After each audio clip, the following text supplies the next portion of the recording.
Hello, everyone, and welcome back to Campus Conversations, the Shawnee Community College podcast. I am the Executive Director of Public Information and Marketing, Kevin Huntsberger, and this week, Blake Goforth, who is the Career Services Coordinator here at Shawnee, joins us. And Blake, we're going to get kind of started with your backstory first. You are a member of the Saints family, local guy. Tell us a little bit about Blake Goforth and how you got here to Shawnee. Yeah, Blake Goforth. I grew up and was raised in Anna, Illinois.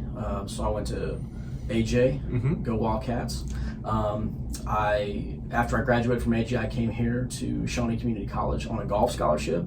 Okay. So I played golf here, and I was in band and choir, and really enjoyed my time. My 2 years here were probably two of the best years of my life. I was in a Christian rock band here, the students that were also here. And so again, that was just one of the best times of my life. And I went to SEMO and transferred there, got my degree, and then I just came back because I had such a wonderful experience, being here. I'm also a proud SEMO alum, so we'll talk a little bit about SEMO in a minute, but I want to know more about why, when we ask people, current students especially, why they chose Shawnee College, inevitably the first answer is it's local, it's close, it's near home, which is great, but there are so many other aspects and great things about Shawnee College. And I know you said you came here on a golf scholarship, and I don't want to date you, you know what I mean? It's fine. Yeah, okay. But we don't have golf anymore here at Shawnee College, so this was obviously, at least more than 2 years ago, because I've been here for 2 years. So talk to me a little bit, though, about why you chose Shawnee College. Yeah, so that band that I was talking about, they were kind of going around and playing at different events, and so I thought they were really cool. So I got to know a few of the band members, and they were coming in or were already Shawnee Community College students. So I thought, hey, this is really awesome.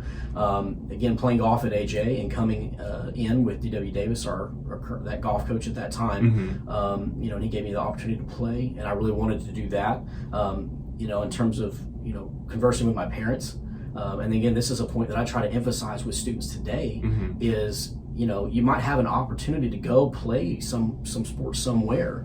But again, a lot of that opportunity, we have to see the net cost for all these things. Sure. And so this was the same for me.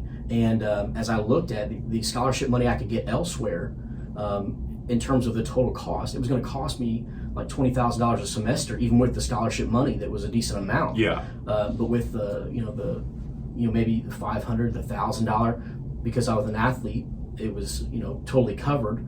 I think maybe $2,500 or something was the cost per semester. But that allowed me to come to school for free and to get my education, my associate degree for free and transfer on without having any debt. And again, that's something that as a career services coordinator, I try to push and say, hey, we're working towards something. Okay, this isn't the end. This is the means to an end. We're working towards something. So before we get saddled with unnecessary debt, let's think about, again, the quality's high. The class sizes are very proportionate for the teachers, and that was so everything. Shawnee had everything working for my favor.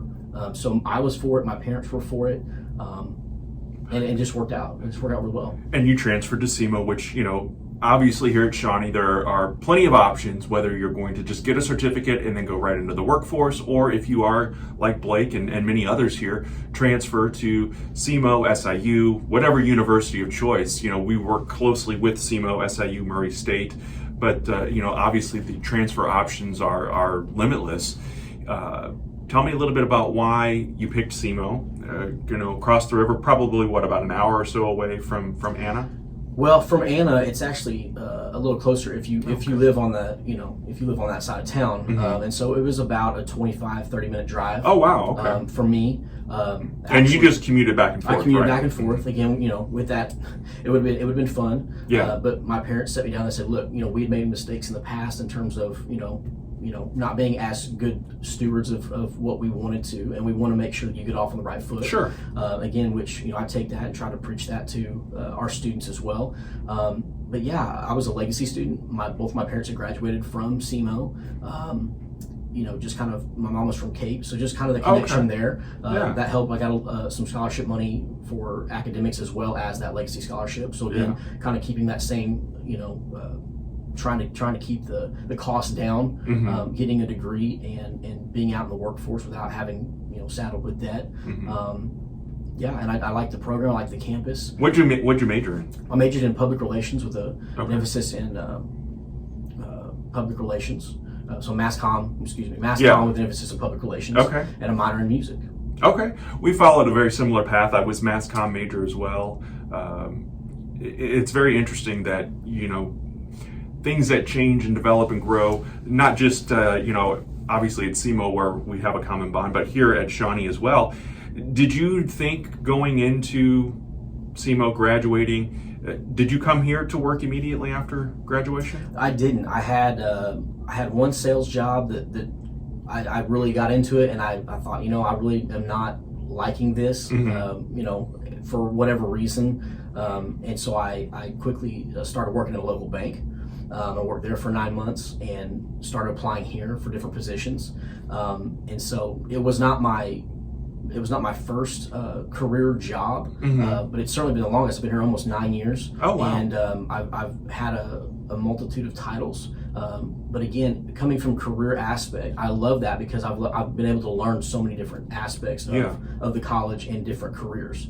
And I'm fascinated by that. I think it's important too, if you're a student listening to this, or if you're a parent listening to this, to maybe, sometimes I think as parents, and you will experience this as your daughter gets older, but we have a vision for our children. We have life kind of planned and mapped out in our heads. And as we all know, life does not go the way we want. Sometimes, things happen. They say life happens. So I'm saying all that to say, when you left here and then you went to SEMO and you graduated from SEMO, you probably did not picture yourself being a career services coordinator back here at your alma mater. So it's important to look at life and career choices and career opportunities and know that you may start something and it's not going to be for you.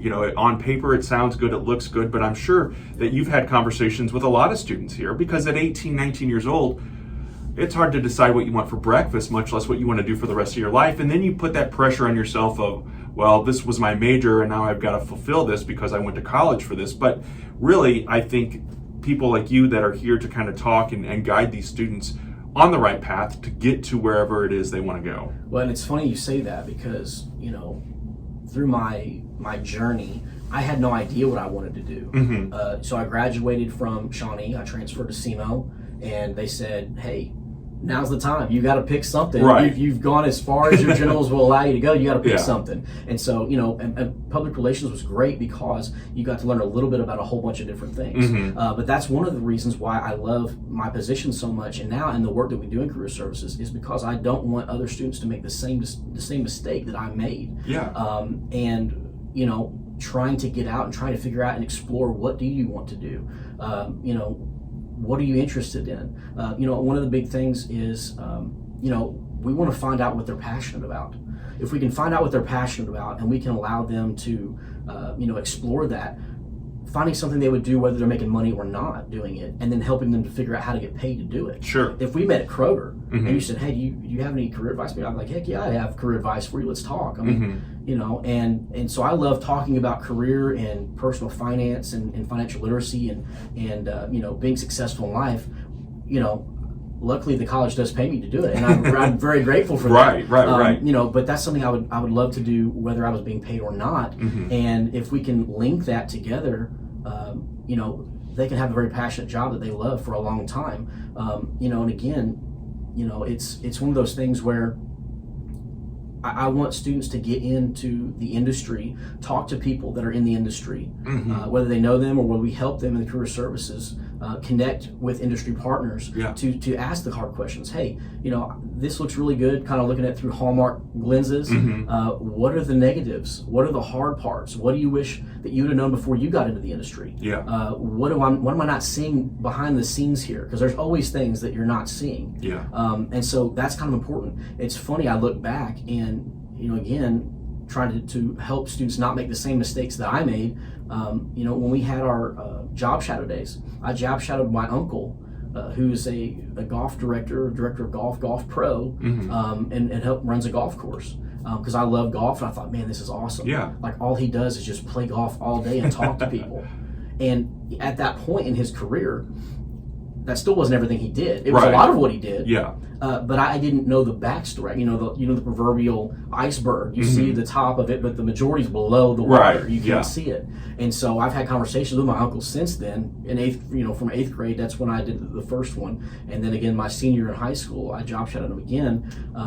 Because I just wanted to go hang out at the golf course. I loved it. And I've talked to him and I said, I had no idea what you had done, what you had invested to get to where you were, and the fact that that's still not all that you did for that position. But, looking back at his career, he was a golf pro at a very small 9-hole club locally. And for years. I mean, he worked really, really hard, and with his great personality and network skills, he moved up. But I mean, at that job, he was the golf pro. He was the person who grilled the food. He was the bartender. He was the greenskeeper. I mean, he did everything did it all. for years. Yeah. Until somebody recognized his talent, and then they moved him up, and he was a golf pro at a very, very nice golf course, and made so many good connections. And then when somebody came and wanted to build a huge, awesome golf course, one of the greatest in the state, they handpicked him to run it. Oh, wow. So, again, you see these people and you see where they're at, but a lot of times, with athletes or professional musicians or things like that, actors, you don't see the time that they put in behind through workout or the writing or, a lot of those things. So I want to educate people on let's make sure that we know what we're getting into so that we don't waste time and money, as much as possible. And I imagine that's a big conversation with the students that you do talk to, is that, we get to see the success story. We get to see the final, or what is perceived as the final chapter, but there's a lot of pages in that book of how you got to where you are, whether you're the president of a college or a golf pro or an athlete or an influencer or whatever the case may be. So what do you think is with students today, and we're going to kind of segment this, I think, because the first part of my question is, you're working with a lot of recent high school graduates, but Shawnee Community College is also seeing an uptick in people who are coming back for maybe a second chance. Maybe they're going for a different career opportunity. Blake and I have both shifted careers and changed the course for ourselves. Luckily, I didn't have to go back to school for that, but there are obviously careers out there that Shawnee can help you. Maybe you want to become a welder or a truck driver or a cosmetologist, so you can come here and do that. So it's not just kids, and I say kids because I'm old enough to, in some cases, not grandparent yet, but I'm old enough to definitely be the parents of most of our students. But you're dealing with that recent high school grad, but you're also dealing with people maybe that are older than you in some cases. So talk to me a little bit about that, and how do you guide them along their career paths? Well, and that's the beautiful thing. I mean, our traditional student, in terms of the traditional sense of the word, they are coming, straight from high school. And so again, we have tools like Career Labs VR, which we utilize, and that gives, the ability to get in a VR headset and experience almost 30 different careers in terms of vocational technical skills, kind of seeing what they do daily, and seeing is this something I would potentially look into pursuing. Again, with the technology, and with the college wanting to continue to be on the forefront of that's great, especially with the younger people who like that. In terms of the non-traditional, people may be coming back looking for something that they can get a 1 or 2 year certificate or degree for. We have amazing programs like that for them. One of the nice things about non-traditional students is that and there's nothing that the traditional students can really do about it. It's where they're at in life. Sure. But the non-traditional students, they're in the world. They have bills to pay. They understand kind of where they're going. And whether you came to school right out of high school and life happened and you came back, they tend to come with a different expectation. They come with a different degree of dedication sometimes. And so that helps. And so a lot of times the more kind of traditional methods in terms of the resume writing, the help with the cover letter, the interview prep, a lot of times they take that and they request that. They want that because they know kind of the importance of it. Whereas maybe a younger student, we might need to reach them in a different way. and try to kind of be more relevant to where they're at. So again, yeah, it's across the gamut, but we do our best in career services to try to meet the needs of, again, the traditional student coming right out of high school, the typical college age, and those who are coming back maybe to get just a certificate or kind of upward mobility, that sort of thing. So we try to tailor our career service needs to whatever they need at the time and what they want. Are you talking to, I know that, here internally through the college, and then we push those out to you. You are, in some sense, working with employers in the area as well, and letting students know about career opportunities, job opportunities, and what may be out there. What are you hearing on that side of the coin from the industry, from professionals, careers? Where are students or people who are just applying for jobs in general, maybe because technology has changed so much and things have changed a lot, even in the 4 years since COVID has been a thing, remote work and other opportunities that are out there that people may not be aware of or may not be savvy in doing, but we have all these programs in place under the career services umbrella that can help with that. So what are employers saying to you? Yeah, I mean, we get a lot of employers contacting and saying, hey, we have open jobs. If you know a student that is in this program or might be interested, I mean, depending on what the qualification needs are. Yeah. And sometimes we get, jobs that they do require degrees that are beyond what Shawnee College offers. Sometimes it's a degree that Shawnee does have. Sometimes it's a job that maybe just, you need a part-time job while you're going to school and stuff like that. So we have our online job board. We post those on. I send them out through an email to all the students, and so we try to help fill those. We have a industry partners list, so whether they have job openings or not, we have that so that we can try to connect them with a warm contact that have said, hey, if people have questions, if you're looking for a job shadow, maybe part-time work, internship, maybe a career type job, that we can connect them with. In terms of where things are looking, I mean, it's no secret people need jobs. Sure. And companies need employers very badly, and probably more so since COVID. We see trends like in our educational system with the teaching shortage or teacher shortage, how they've kind of dropped the requirements in terms of being a substitute teacher, in terms of trying to get help to encourage students to follow that path. We see with the state police. I was at a job fair not too long ago, and speaking with the state police rep. You had to have a bachelor's degree to become a trooper. Now you have to have an associate's degree, and their starting pay is $90,000. Oh wow! So again, there are very very good opportunities for students that are wanting to apply themselves and work. And again, you can kind of find those opportunities across the spectrum, from again part-time work, kind of minimum wage type jobs, to all the way up to very very high-paying career jobs. So again, it's kind of what students are looking for, and we're there to assist them in any way we can and try to guide them and connect them with industry partners that we have. And the beauty of career services here at Shawnee College, I think sometimes we hear the word services and we automatically attach a fee or a dollar amount with that, but what you're doing in helping our students, and I know you've reached out even beyond just the students that are here in our halls, but you go to different high schools in our district and you talk to them. We bring tons, dozens, hundreds, sometimes of high school students here, and you're introducing them to Career Coach, and you're introducing them to the technology that's available. And again, because of that technology, everybody, not everybody, but many of the people that are walking our halls have that computer in their pocket, and they can pull it out and they can log in and do things and go from there. So, how important is it for people to reach out to you, make an appointment, or stop by your office, because the services that you're providing are free?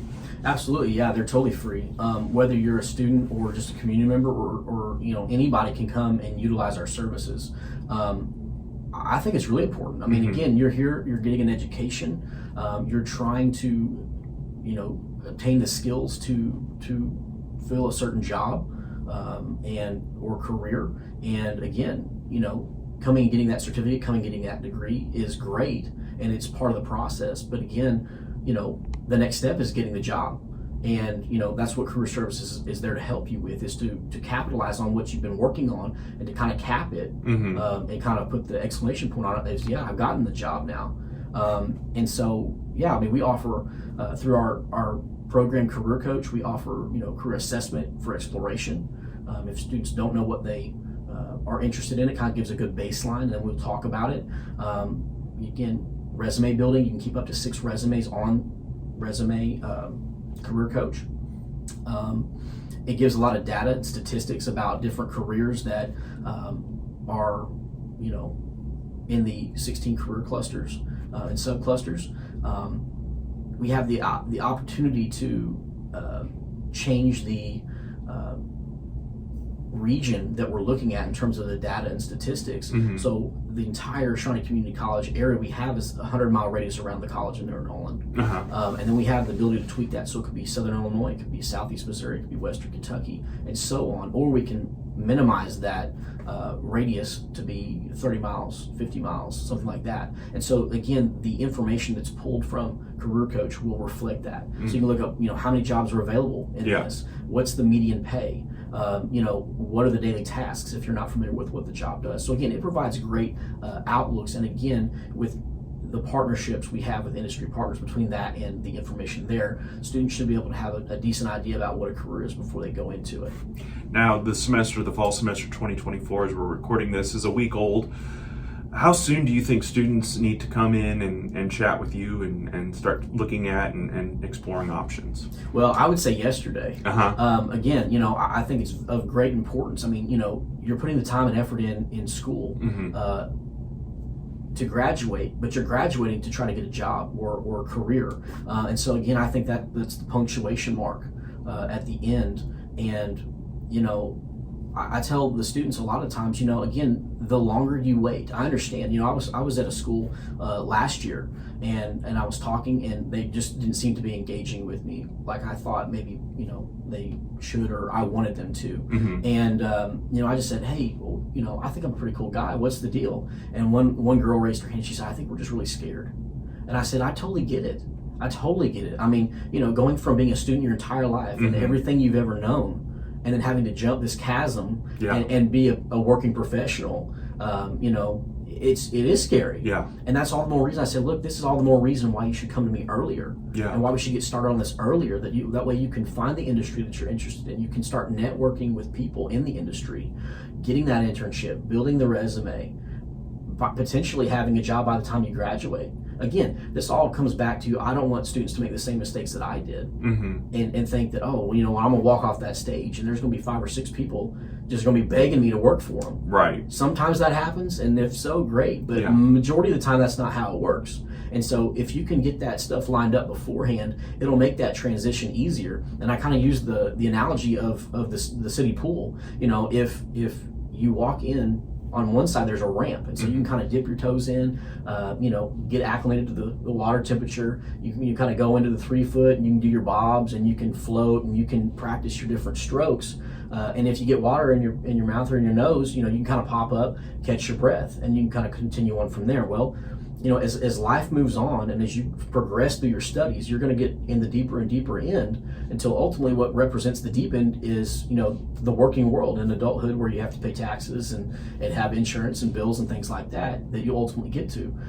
And so again, the longer that you wait, the harder it's going to be, and the less time you're going to have to really find that passionate job that we want you to find. And we certainly don't want to wait until you're on the high dive and life kind of kicks you off into the deep end, and you're going to have to doggy paddle, which kind of represents just doing what you have to do to get by. We don't want that. We want you to have a career that you really are enjoying and you're passionate about. So again, the earlier we start that, the better chance we have of accomplishing it. And there's no day like today. So and I'm not here to judge or criticize anybody, but I can think back to my own high school experience almost 35 years ago, and the experiences there, and the classes, obviously there are key core classes that you have to take in high school to get to the next level and whatnot. I was fortunate enough, there was a semester where they did offer it was called current events, and we talked about current events in the news, but we also made a resume. We studied the stock market. We learned how to invest money. We did mock interviews. And I know not every high school student, even high school graduates that have been out for years, aren't afforded those opportunities. But that's why it's so important to stop by Career Services, because the things that you may not have picked up on or had an opportunity or let's face it, at 16, 17 years old, students may be thinking about they're thinking about Friday night plans versus what my career is going to look like 5, 10, 20 years from now. So that's why, as Blake said, it's so important. Visited him yesterday. You should have been there yesterday visiting and talking with him. So take advantage of that. And Blake, how can students or the community for that matter? And we'll have all the links. You don't have to, if you're driving and listening to this, don't feel like you have to stop and write this stuff down. We'll have it all in the show notes as well. But how can people reach out and get in touch with you here on campus? Well, you can stop by my office anytime. And if I'm there, we can talk then and there. You can reach me via email at blakeg@shawneecc.edu. And you can reach me via phone at 618-634-3337. And the last thing I want to say is careers are so exciting. I mean, I understand it's very stressful to think about having to transition from student to working. I totally understand that because I've been through it, and now I'm continuing to go through it in different phases of life. Mm-hmm. But it's awesome because there are so many jobs out there that you probably are not even aware exist. Yeah. And that's what I try to tell the students, when you're out at your favorite events, when you're, watching something on television, when you're, at an event or place that you enjoy, try to take every second to explore everything that's happening. A lot of times, and it's great, our minds are a great thing, but how they have those puzzles where the first and last letter are in the right place, but all the middle letters are jumbled up, but your mind can still read it. Yeah. And so our mind fills in a lot of the stuff. But I mean, if you're going to a NASCAR race, or you're watching a NASCAR race on television, and you're seeing a video camera shot of the driver inside the car, stop and wonder, hey, how is that happening? Who's doing it? Somebody put that camera there. Mm-hmm. So I know one of my friends is actually, he worked for a subsidiary of ESPN, and his job was to put cameras in NASCAR cars and to put microphones on the tee box of LPGA and PGA Tour events. And so again, there are tons of things that our minds just kind of jump forward. Like we talked about, we see the end product, right? Not all the work that went into it. Well, we see the end product or what everybody's kind of like forcing us to see. We're not seeing the lighting, the sound, the ticket sales for the theatrical event. We're not seeing the new gym floor we just got put down, for the basketball game. So again, there are so many hidden opportunities that might be just a perfect job for you. But you don't know. Mm-hmm. And so that's all the more reason why people should come talk to me, because when we find out what you're interested in, then we can start digging down and seeing, okay, what opportunities might you not be aware of that might be the very perfect thing that you would love to do as a career. Very well said. Again, Blake Goforth, he is the Career Services Coordinator here at Shawnee Community College. Stop by and see him. His contact information is in our show notes and, of course, on our website, where we encourage you to also go if you have a question or a comment about Campus Conversations, a topic you want to hear more about. We have several new podcasts coming up in the coming weeks here at Shawnee Community College. Friends, thank you so much for listening and or watching to this week's episode. Have a great week, and we will catch up again soon.